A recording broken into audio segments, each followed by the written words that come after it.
I'm having an issue with some of my Leland cypress dying. A branch will start turning a rusty brown color which travels to the whole limb, eventually the whole plant.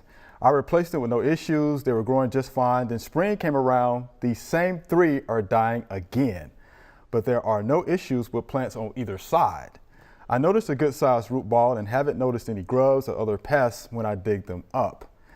Am I having a soil issue?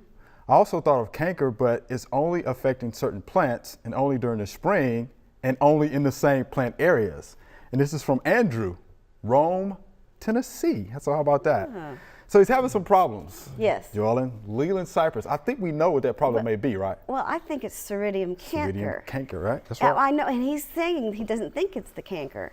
But then my other question is, there's same 3.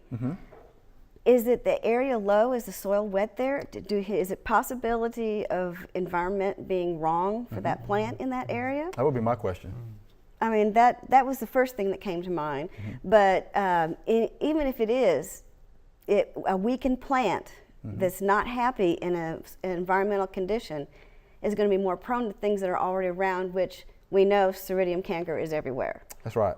So that might be why they're getting it. Right, you had any environmental stresses, you know, drought being one of those, freezing, or it could be a wound. Yes. Yeah. Ceridium canker is what you're going to have. Yeah, but I definitely thought, could it be a low area? Could it be a wet area?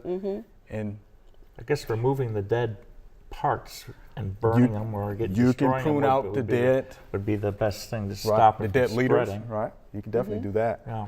Or how about Cleaning just, up dead leaves and that kind of stuff. right, really, doing that stuff, or I would consider maybe planting something else. Well, yeah, he's already another planted good that idea. once and it's died, and he's planted it again and it's having problems. So it's time to try something different there. Hope you enjoyed the video. We would love to get more questions from you. So be sure to leave us some comments.